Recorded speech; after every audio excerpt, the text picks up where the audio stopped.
संबंधित जमीन घोटाले में झारखंड के पूर्व मुख्यमंत्री हेमंत सोरेन की गिरफ्तारी होती है और उस गिरफ्तारी के बाद हेमंत सोरेन को अपनी सीएम की कुर्सी से हाथ धोना पड़ जाता है। उसके बाद नए सीएम के तौर पर झारखंड के चंपई सोरेन का नाम सामने किया जाता है। आज चंपई सोरेन की अग्नि परीक्षा थी, यानी कि फ्लोर टेस्ट था, और उस फ्लोर टेस्ट को चंपई सोरेन की पार्टी ने यहां पर आसानी से पास कर लिया है। चंपई सोरेन झारखंड के अगले नए मुख्यमंत्री बन चुके हैं, लेकिन अब सबकी नजरें टिक गई है बिहार को लेकर के, क्योंकि बिहार वो राज्य जहां पर पिछले 4 सालों में 3 बार सियासी घमासान देखने को मिल चुका है। जी हां, 2020 में बिहार में विधानसभा के चुनाव हुए थे। उस वक्त एनडीए में शामिल नीतीश कुमार ने भारतीय जनता पार्टी के साथ मिलकर चुनाव लड़ा था। दोनों पार्टियों ने अच्छा प्रदर्शन करते हुए सरकार बना ली थी, लेकिन महज 1 साल के बाद ही नीतीश कुमार को प्रतीत होने लगा कि भारतीय जनता पार्टी संगठन जेडीयू को खत्म करना चाहता है, और ऐसे में उन्होंने किनारा करते हुए तेजस्वी यादव के साथ आने का फैसला किया। इसके दौरान दोनों नेता एक दूसरे के काफी करीब होते हुए नजर आए। तेजस्वी यादव नीतीश कुमार की सरकार में दूसरी बार डिप्टी सीएम बनते हुए नजर आए और एक तरीके से दोनों नेता एक दूसरे के साथ चलने की बातें करते नजर आए। लेकिन महज 16 महीने के बाद ही ये साथ जो है एक दूसरे से राहें अलग कर देता है, और यहाँ पर नीतीश कुमार एक बार फिर से महागठबंधन का जो गठजोड़ है उसको तोड़कर एनडीए गठबंधन में शामिल हो जाते हैं। एनडीए गठबंधन में शामिल होते ही बिहार के नवे मुख्यमंत्री के तौर पर शपथ ग्रहण कर लेते हैं, और ऐसे में तेजस्वी यादव यानी कि आरजेडी और कांग्रेस पार्टी को करारा झटका लगता हुआ नजर आता है।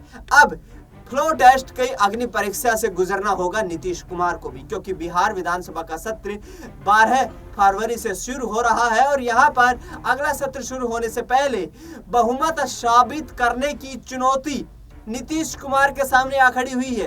जी हां, लेकिन तमाम खबरें आ रही हैं कि यहाँ पर कुछ विधायक बगावती रुख अपना सकते हैं, जिनमें से चिराग पासवान की पार्टी का नाम लिया जा रहा है। तो दूसरी तरफ बात कर ले ललन सिंह के बगावत की खबरें सामने आ रही है।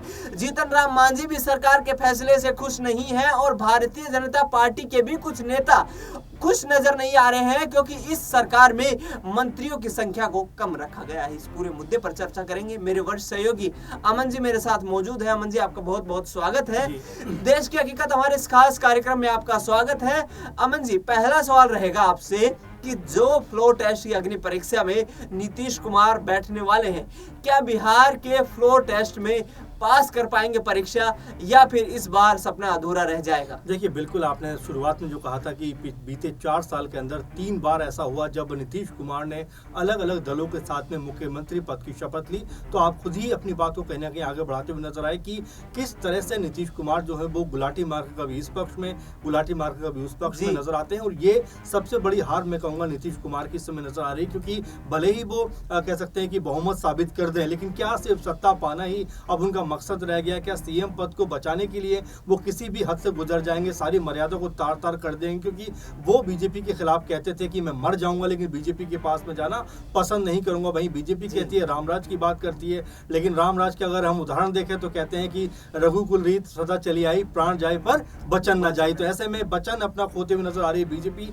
जो कहती थी कि अब नीतीश कुमार के लिए सारे दरवाजे बंद हो चुके हैं। तो तमाम सारी जो बातें हैं ये कहीं ना कहीं ये साबित कर रही हैं कि बीजेपी भी अपने कह सकते हैं कि विश्वास को जिस तरह से बना के उसने रखा था अब तक कहीं ना कहीं खोती हुई नजर आ रही है। वहीं जेडीयू का तो कहना ही क्या, क्योंकि जो 4 साल के अंदर 3 बार यहाँ से वहां हो जाए तो उसके ऊपर जनता कैसे भरोसा करेगी, ये अपने आप में बड़ा प्रश्न है। मैं आपकी बात पे आता हूँ। आपने जिस तरह से कहा कि क्या साबित कर देंगे बहुमत अपना 12 तारीख को, देखिए अभी इसमें भी बड़ी उलझने बाकी हैं, क्योंकि अभी ये सिर्फ ट्रेलर है, पिक्चर अभी पूरी बाकी है। 12 तारीख को जब ये कह सकते हैं कि सदन का टेस्ट होगा, विधानसभा में पहुंचेंगे, और वहां पर क्या 122 जो कह सकते हैं कि बहुमत का आंकड़ा है दिनेश, क्या वो पार कर पाएंगे? ये अपने आप में बड़ा सवाल है, क्योंकि अभी भले ही दावे कर रहे हो कि हमारे साथ में ये है, हमारे साथ में वो है, लेकिन जब एन वक्त आएगा उस समय इनके साथ में कौन कौन होंगे, ये अपने आप में देखने योग्य बात हुई। क्योंकि मांझी का जिस तरह से आप देख रहे हैं कि अभी से जो लगातार प्रहार कर रहे हैं कि भाई हम तो कुछ और समझकर आपके पास आए थे, हम तो ये सोचकर आए थे कि आप हमें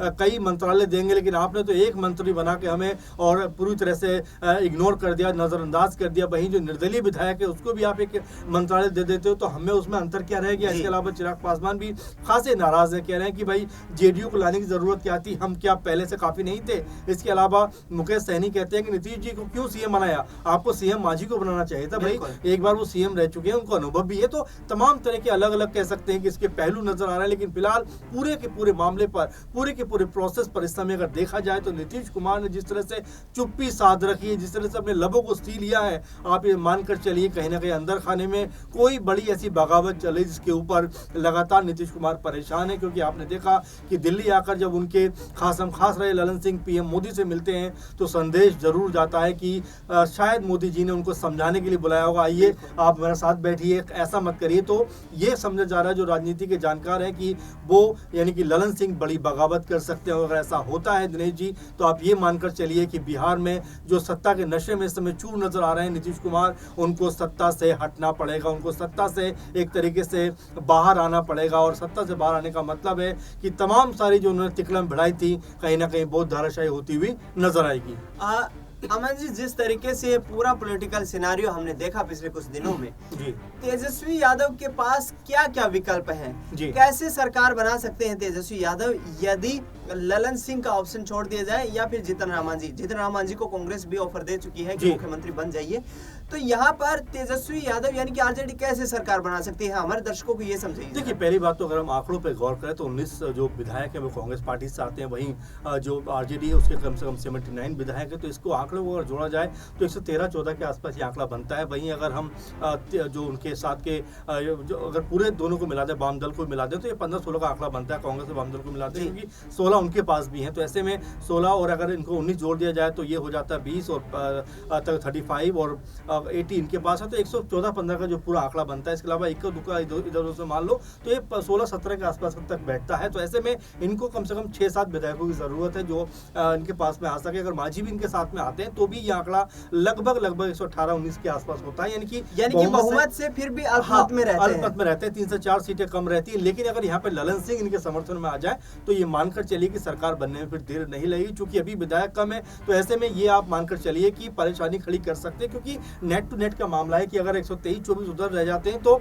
कुछ भी हो सकता है कि अगर 2-4 लोग 5 लोग भी अगर बगावत कर देते हैं जेडीयू से तो आप ये मानकर चलिए कि सरकार गिरने में वक्त नहीं लगा। आप देख रहे हैं गोपाल मंडल जेडीयू के लगातार बागी सूरत पे दिखा रहे हैं। ऐसे कितने और नेता हैं जो अपनी बगावत कर सकते हैं। ललन सिंह का पहले हम लोग नाम ले रहे हैं, तो कई लोग ऐसे हैं जो एन मौके पे क्या जेडीयू का साथ छोड़ते हुए नजर आएंगे, क्योंकि जो कांग्रेस पार्टी है, जो कह सकते हैं इंडी गठबंधन, उसकी निगाहें इसी पे लगी हुई है कि वहां से कोई ऐसा नेता मिले जो साथ छोड़ने वाला हो, हम उसे अपने साथ लेकर आए। और इसीलिए उन्होंने मांझी को सीएम पद का ऑफर दिया है। तो कुछ भी बन बिगड़ सकता है, कुछ भी हो सकता है। जो लोग नाराज हैं, हो सकता है वो सदन ना आए तो उनके वोट कट जाएंगे। तो ऐसे में कई तरह के कह सकते हैं जेडीयू और बीजेपी के ऊपर इस समय प्रेशर है, कैसे वो साबित करेंगे। अगर वो साबित नहीं कर पाए तो यहाँ पर जो उनकी उम्मीदें थी वो चकनाचूर तो होंगी, साथ में जिस उतावलेपन के साथ में उन्होंने सरकार बनाई थी उनकी जग हसाई भी होती हुई नजर आएगी। बिल्कुल, हमने यहाँ पर जो फ्लोर टेस्ट की बात की, उसके बाद आरजेडी कैसे सरकार बना सकती है, महागठबंधन कैसे सरकार बना सकता है, ये भी बात की। लेकिन अब आखिरी सवाल ये रहेगा अमन जी कि यहाँ से जेडीयू का जो रुख है वो जो बीजेपी के साथ सपोर्ट में गया है, उससे 2024 के लोकसभा चुनाव और इसके साथ साथ 2025 में बिहार विधानसभा के चुनाव पर क्या इम्पैक्ट देखने को मिलेगा? देखिए, बिल्कुल सही सवाल आपने किया है, क्योंकि देखिए अगर लगातार आप इस तरह जनता की नजरों में अपना जो विश्वसनीयता है उसको खत्म करते जाएंगे तो जनता भी आपसे ऊब जाती है और ये कहती है कि आप तो धोखेबाज हैं, आप कभी इधर कभी उधर चले जाते हैं। तो इसीलिए जो तेजस्वी यादव उनके प्रति एक तरीके का कहीं ना कहीं सॉफ्ट कॉर्नर लोगों में नजर आएगा। और आपने देखा भी जब वो ईडी के पास आते हैं तो तमाम लोग उनके साथ में उनके लिए उमड़ जाते हैं, साथ में सेल्फी वगैरह लेते हैं। सीआरपीएफ के जवान भी वहां पर नजर आते हैं सेल्फी लेते हुए। तो ये इमोशनल कार्ड कहीं ना कहीं उनके पक्ष में आ सकता है तेजस्वी के। और यहाँ से सबसे बड़ा घाटा न सिर्फ बीजेपी को होगा बल्कि जेडीयू के लिए तो स्थिति बद से बदतर होने वाली है, क्योंकि प्रशांत किशोर जो राजनीति के जानकार हैं, चाणक्य कहे जाते हैं, वो भी ये बात कह रहे हैं कि अब नीतीश कुमार के हिस्से अगर 10 सीटें भी आ जाएं तो बहुत ज्यादा आ जाए। तो आप ये मानकर चलिए कि अगली बार 2025 में जब चुनाव होगा तो उस समय आरजेडी को क्या फुल बहुमत मिलेगा या फिर बीजेपी कोई बड़े पार्टी बनकर उभरती हुई नजर आई, क्योंकि दोनों ही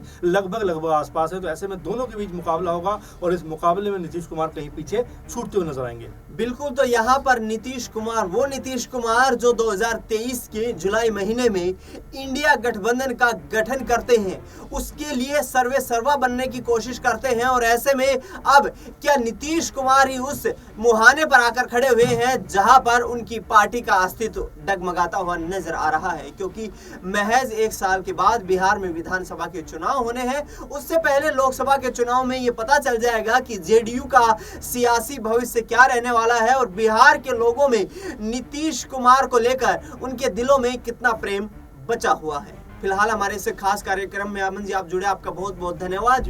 देश दुनिया की तमाम बड़ी खबरों के लिए आप देखते रहिए नेक्स्ट 9 न्यूज।